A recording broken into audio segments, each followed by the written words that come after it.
फडका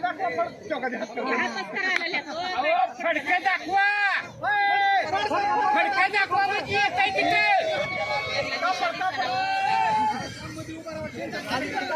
फडका दाखवा हात करू नका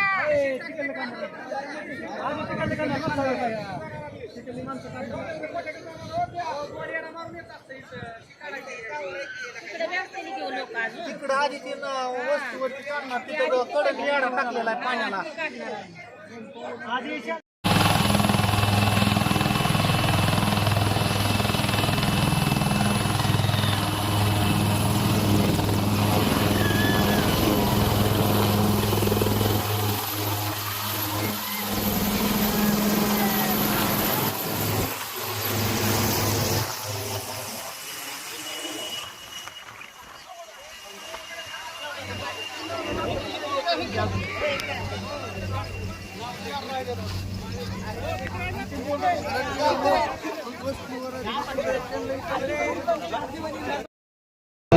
परंडा भूममध्ये मोठ्या प्रमाणावर पाऊस झाला अनेक नागरिक अडकले. काय आता स्टेटस आहे? किती लोकांना बाहेर काढले? आज शारदीय नवरात्र महोत्सवाचे पहिल्या दिवशी आहे आणि आई तुळजाभवानींची आशीर्वाद आणि कृपाने परंडा भूममध्ये आपण NDRFची टीम आणि आर्मीची टीमला आपण रिक्वेजिशन केलं होतं.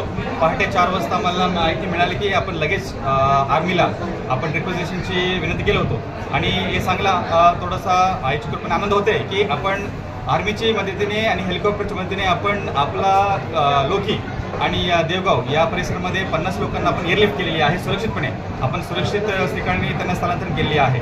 अजून या व्यतिरिक्त आर्मीची NDRFची टीम अहिल्यानगरवरून आता दाखल झालेली आहे आणि त्यांच्याकडून पण रेस्क्यूची मोठे एफर्ट्स तिथे सध्या सुरू आहे.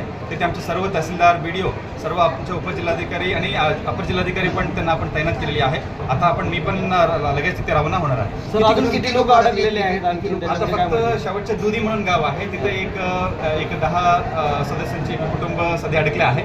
सध्या आर्मीकडून त्यांचे पण बचत कार्य सध्या सुरू आहे. सर, किती हेलिकॉप्टर सध्या वापरले जात आहेत? आपण एक हेलिकॉप्टर आपण विनंती केलं होतं आणि थोडंसं सकाळी दुर्दैवाने वेदरची हवामानाची परिस्थिती एवढा अनुकूल नव्हता, पण तरीही थोड्या वेळानंतर हेलिकॉप्टरची टीम इथे पोहोचले आणि आमच्या तहसीलदारांनी जे लोकेशन त्यांना दाखवलं होतं त्या लोकेशनला तिथे लँड झाला.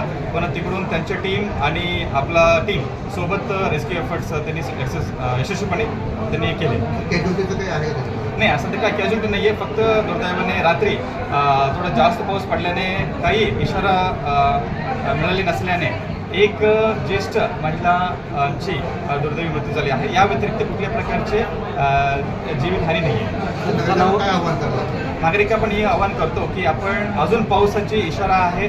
आपलं सर्व धरण भरलेली आहे आणि मोठ्या प्रमाणाने आता डिस्चार्ज सुरू आहे. त्यामुळे नदीकडचे सर्व नागरिकांना आम्ही आमच्या महसूल विभागाकडून जिल्हा परिषद ग्रामपंचायत विभागाकडून पाटबंधारे विभागाकडून आपण इशारा दिलेली आहे की आपण सुरक्षित ठिकाणी स्थलांतर व्हा.